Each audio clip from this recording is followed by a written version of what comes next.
marehemu baba yangu alifariki mwaka 2008 na aliacha shamba ekari 60 alizozipata kuanzia mwaka 1986 katika kijiji cha Lengatei. Shamba hilo, ndugu Mheshimiwa Waziri Mkuu, tumelifanyia kazi mpaka mwaka 2015. 2015 ndio ukaingia utaratibu wa watu kufukuzwa mashambani kilimo cha utaratibu bila kuangaliwa haki zao na mashamba waliyopata muda gani. Mheshimiwa Waziri Mkuu, nikachukua hatua, nikafika mpaka kwa mkuu wa wilaya akalifanyia kazi, lakini ikawa hilo swala haliendi mbele wala nyuma. Mheshimiwa Waziri Mkuu, pili, kuna shamba nilikodi katika kijiji cha Lesoit, kijiji kata Lengatei, ekari 20. Nililima shamba hilo kwa gharama shilingi milioni 4,500,000. Nililima mazao hayo, yalipofikia kipindi cha kuzaa zikaingia ng'ombe za wenzetu wafugaji ambao ndio tuseme sijui ndio wenye Tanzania, wakachungia shamba langu, likaisha, sijapata hata kilo moja ya mahindi. Mheshimiwa Waziri Mkuu, haya nimekusikia. Lile la shamba la kwanza ulilosema eka 60, nani alichukua? Tumenyang'anywa na kijiji cha Lesoit kinyume cha utaratibu. Wakati kijiji cha Lesoit mzee anapaswa hilo shamba, kakutwa na utaratibu wote. Kijiji cha Lesoit kiko chini ya mamlaka kijiji cha Lengatei kama kitongoji. Kwa hiyo limepelekwa kwenye kijiji. Wamelichukua, wamesema wameweka hifadhi ya malisho. Wakati utaratibu wote wamenikuta hapo. Mwenyekiti wa kijiji yuko wapi? Mwenyekiti wa kijiji hicho yuko wapi? Mheshimiwa diwani. Mheshimiwa diwani wa eneo hilo, hebu sogea tuambie hili likoje hili. Mwenyekiti wa kijiji. Haya, Mheshimiwa diwani na mwenyekiti wa kijiji, hebu sogeeni mbele hapa.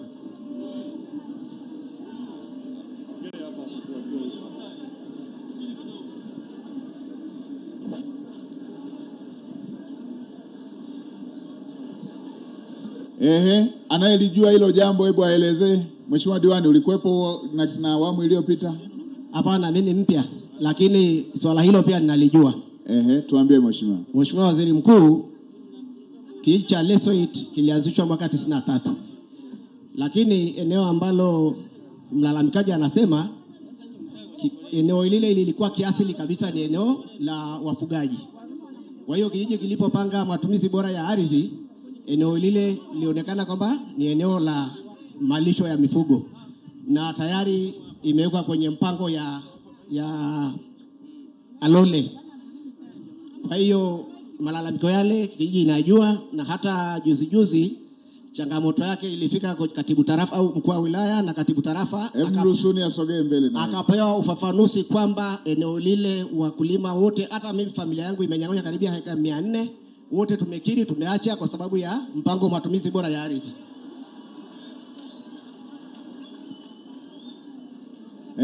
Hebu msikilizeni mwenyekiti wa kijiji. Mheshimiwa diwani, umefafanua vizuri, nimekusikia. Asante sana Mheshimiwa Waziri Mkuu. Kwa kweli madai ya huyo ndugu kama alivyosema Mheshimiwa diwani, kijiji cha Lesoit kilianzishwa mwaka 92. Halafu tumepanga matumizi bora ya ardhi 97. Na shamba liliandaliwa lini? Mheshimiwa Waziri Mkuu, shamba liliandaliwa mwaka 1986 kwa mkutasari wa kijiji cha Lengatei. Kipindi hicho Lesoit ni kitongoji cha kijiji cha Lengatei. Na Mheshimiwa Waziri Mkuu, unazo nyaraka? Nazo Mheshimiwa Waziri Mkuu. Sikilizeni niwaambieni. Mnasikia ndugu zangu? Nisikilizeni vizuri sana kwenye hili jambo. Moja, nitaunganisha mpaka na hilo la mazao. Moja, mimi sipingi mambo ya matumizi bora ya ardhi, kwa sababu huo ndo uelekeo wa nchi yetu, ni sera ya chama kilichounda serikali, ipo kwenye ilani, ni uelekeo wa serikali. ni maelekezo ya Mheshimiwa Rais pia kwamba lazima tuende kwenye matumizi bora ya ardhi. Mnanisikia ndugu zangu wa Kiteto? Lazima tuende kwenye matumizi bora ya ardhi. Kitu kimoja tu ambacho nawaomba nyote mtembee nacho ni kwamba nchi hii hakuna namna ambapo tunaweza kutenga shughuli za kilimo na ufugaji. Katika baadhi ya maeneo ya nchi hii wanaolima ndo wanaofuga, na katika baadhi ya maeneo wanaofuga ndo wanaolima. Sasa jambo moja ambalo tunatakiwa tuepuke, niliseme mwishoni, tuepuke kabisa kutaka kuleta uhasama kati ya jamii hizi. Tuepuke kuifikisha nchi kwamba mkulima akimwona mfugaji aone ameona adui yake, na mfugaji akiona mkulima aone ameona adui yake. Niliwaambia kule Kilindi na waambieni na nyie, msifike huko, kwa sababu hata mkipigana ardhi haiongezeki. Binadamu wataongezeka, na hata mifugo itaongezeka, na hata wanyama wa porini wataongezeka, lakini ardhi haiongezeki. Hata mchukiane, ardhi haiongezeki. Mnanisikia ndugu zangu wa Kiteto? Hata mchukiane, ardhi haiongezeki. Mtauana bure na ardhi haiongezeki. Sasa kinachotakiwa ni nini? Kinachotakiwa ni kuyamaliza haya mambo kindugu. Mnamaliza kindugu ili undugu uendelee. Kuna mahali hapa katikati tumeacha undugu, ndio mambo haya yanatusumbua. Huu usumbufu wote ni kwa sababu tumeacha undugu.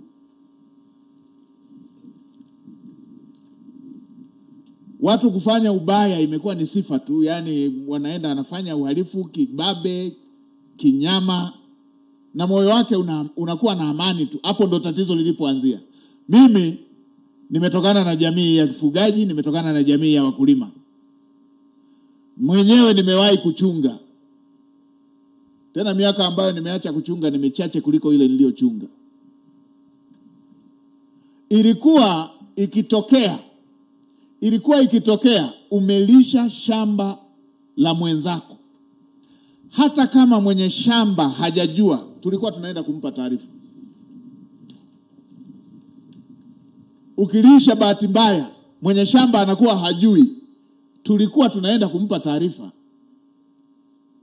Anatafutwa mzee mmoja ama mzee wa boma hiyo, anaenda anamwambia mwenye shamba, bwana, watoto walikuwa wanachunga, imekuwa bahati mbaya wamelisha shamba lako. Mnaalikana wazee, mnaenda kuangalia, mnaangalia palipolishwa. Ndivyo tulivyokuwa tunafanya. Mkiwauliza wazee wakubwa hapa watawaambieni kulikuwepo na heshima hiyo. Halafu baada ya kuwa mmeshaangalia, tena tulikuwa tuende hata mahakamani. Mnakadiriana, bwana, hapo kwa makadirio ya haraka haraka hapa, hii hasara ilikuwaje hii? Anarudishiwa, na siku hiyo amerudishiwa, mnaenda kukaa kikao cha wazee. Kwa sababu ya mwezi mtukufu sisemi na Kwaresima, sisemi mnaenda kufanyaje. Undugu ulikuwepo hivyo. Unalisha bahati mbaya, ukigundua hata kama mwenye shamba hajaona, ilikuwa tunamwarifu. Sasa hivi imetokea hii kasumba, mtu anaenda kulisha shambani kabisa kibabe na anasimamia.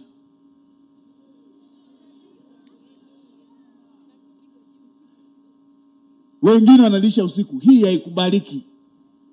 Na mimi niwaambieni, msifanye hivyo, kwa sababu serikali haitaruhusu tuende uelekeo huo.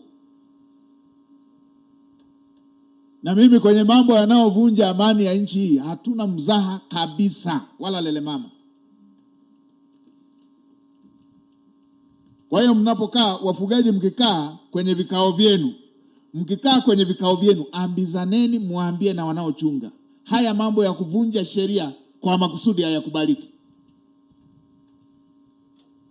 Kwa sababu tukianza rejareja hiyo ya kuvunja sheria kwa makusudi, tutasababisha wananchi wachukue sheria mkononi kama sisi hatutachukua hatua. Sasa na sisi hatutaifikisha nchi kwenye mwananchi kuchukua sheria mkononi. Mimi niwaombe ndugu zangu wa Kiteto, zingatieni undugu na kuheshimu kila shughuli ya mwenzako anayofanya.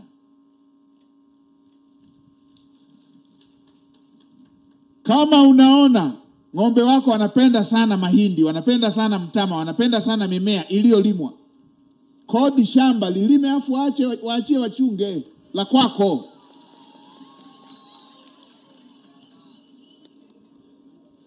Ndio, wala hakuna atakaye kuzuia. Nchi za magharibi wanalima mashamba ya aina hiyo, wanalima shamba, hawatarajii kuvuna, wanapeleka mifugo ikachunge. Kodi shamba, lima, alafu peleka ikachunge. Lakini usiende kusimamia kuchunga kwenye shamba la mwenzako. Huko ni kuvunja sheria ya nchi yetu. Na viongozi, wala msimumunye maneno kwenye hili. Mimi mwenyewe ninayeongea natokea jamii ya kifugaji, na ni mkali kweli kweli watu wakivunja sheria kwa makusudi. Nilienda Morogoro nikakuta wafugaji wakaenda wakachunga shamba la mtu. Wanachunga na mwenye shamba yuko anapiga yoe. Walivyoona yoe inazidi, mmoja akampiga mkuki ukaingilia mdomoni ukatokea huko shingoni. Nilimwelekeza kamanda wa polisi, nikamwambia nenda kwenye kijiji kile, kamata wote, wabaki akina mama wajawazito tu. Ndio mambo yanayohusu nchi, wala tusimumunye maneno. Mambo yanayoweza kuvunja undugu wetu, kuvunja utaifa wetu, wala tusimumunye maneno. Ndio, wala tusimumunye maneno. Tukimumunya maneno tutalifikisha taifa pabaya, kwa sababu ardhi haiongezeki. Lazima tupange namna ya kuitumia. Ndio maana nimesema mimi sipingi matumizi bora ya ardhi, kwa sababu lazima tupange namna tunaitumiaje ardhi. Lakini lazima tulinde undugu wetu. Ndugu zangu wa Kiteto, niambieni nyie mkitengeneza uadui hapa, patakuwa na Kiteto hapa? Eti patakuwa na Kiteto? Pana mtu ataishi hapa? Kwa hiyo zingatieni hilo. Sasa nilichotaka kusema kwa mheshimiwa diwani na kwa mheshimiwa mwenyekiti na serikali ya kijiji, inawezekana kabisa kwenye vijiji vyetu hivi tulivyokulia, inawezekana kabisa mtu akawa ameenda akapiga pori lake lipo kwenye kijiji. Ndivyo wazee wetu waliotangulia kwenye maeneo walivyofanya. Anaenda anapiga na shoka yake, anajitengenezea kashamba, lakini lile eneo ni la kijiji. Ipo, inawezekana hiyo. Ipo, ndivyo maeneo wazee wetu waliotangulia ndivyo walivyofanya. Walienda wakakuta eneo, kila mmoja anatengeneza kipande chake. Inawezekana ninyi mmekuja sasa kuja kutengeneza matumizi bora ya ardhi. Siku nyingine mnavyotengeneza matumizi bora ya ardhi, watu wa aina hiyo wapatieni basi hata ya kufyeka tu, ili muendeleze undugu. Mheshimiwa diwani, umenielewa? Tafuteni hata vindama nini, mwambie bwana wewe uliachia eneo nasemea kwa mzee huyu, nasemea na vijiji vingine. Kwa sababu lazima kuna maeneo mtachukua ambayo yalikuwa yanafanya shughuli A, mnayapeleka yafanye shughuli B. Fanyeni kindugu. Kwa sababu eneo mtalishusha kutoka wapi eneo? Hivi tu tunasema tunataka maeneo yapatikane ya kulisha mifugo. Tutayatoa wapi eti tutatoa mbinguni? Si ni ardhi hii. Kama tunavyosema eneo hili tunataka kujenga jengo la utawala, tunataka hivyo hivyo maeneo ili yapatikane ya mifugo, tutafidia watu. Sasa tunapotaka kufanya hivyo, wala tusipate shida kumrudishia aliyekuwa na eneo. Sasa mkuu wa wilaya, kaa na wale na viongozi wa kijiji hicho, kaa na huyu anayedai eneo lake, pitia nyaraka, muone namna ambavyo mtamaliza. Lakini hili la kulisha kama unamjua aliyelisha. Lakini wako kule Lesoiti. Nafahamu. Mkuu wa wilaya aitisha yule aliyelisha. Twendeni kwenye utaratibu wa kindugu tuliokuwa tunautumia ili tuweze kuishi kwa amani. Mifugo yenyewe haitofautishi mahindi na majani mengine. Kama mifugo imechunga, ndugu zangu, isiue undugu wetu. Wewe uliyekuwa na shamba lako tunakufidia, maisha yaendelee. Si ndio hivyo ndugu zangu? Lakini tusifanye kwa makusudi, tutaua undugu wetu. Arasubaye kigwana. Arasubaye kigwana. Tumeelewana ndugu zangu? Sasa mimi mwenyewe mfugaji mwenzenu nikiwaambia msipoelewa mtamuelewa nani sasa?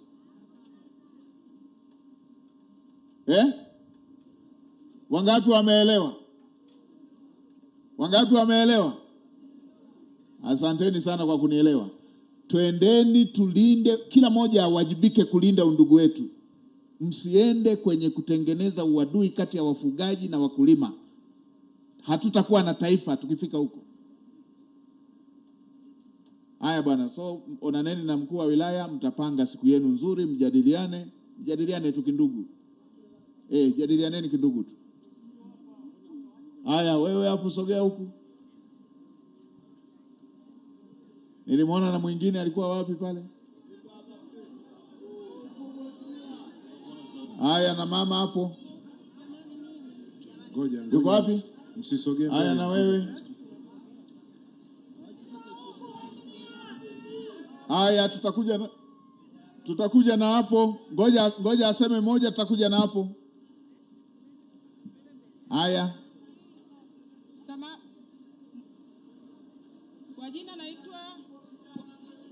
Kwa jina naitwa Halima Athmani. Haya, na kijana asogee aseme.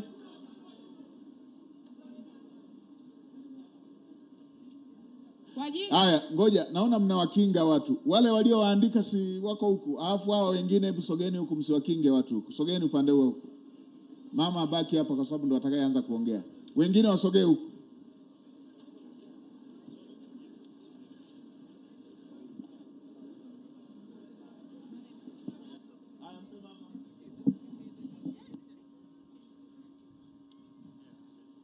Kwa jina naitwa Halima Athmani, ni mfanyabiashara pale sokoni. Ndugu mheshimiwa, mwaka 2023 TSF aliniibia mkaa wangu gunia 52. TSF aliniibia gunia 50 maeneo ya London. Ule mkaa walipokuwa wameuchukua wakaupeleka kwenye mitaa wakaenda kuuza. Kipindi hicho mkaa ulikuwa ni shida. Mheshimiwa, ili tatizo langu la mkaa Mheshimiwa Lekaita analifahamu, Mheshimiwa mkuu wa wilaya analifahamu, Mheshimiwa mwenyekiti wa halmashauri analifahamu, na meneja wa misitu analifahamu, na nimeenda kwenye ofisi ya mkuu wa wilaya. Hebu rudia ilikuwaje? Mimi ni mfanyabiashara mheshimiwa katika soko la Kibaya. Na mimi nafanya biashara ya mkaa. Nilinunua mkaa maeneo ya London gunia 50. Nilienda TSF nikakata mkaa wa shilingi kila gunia moja nalipa 12,500. Ulienda wapi? TSF nilikata risiti. TSF nilikata risiti, kila gunia nalipa 12,500.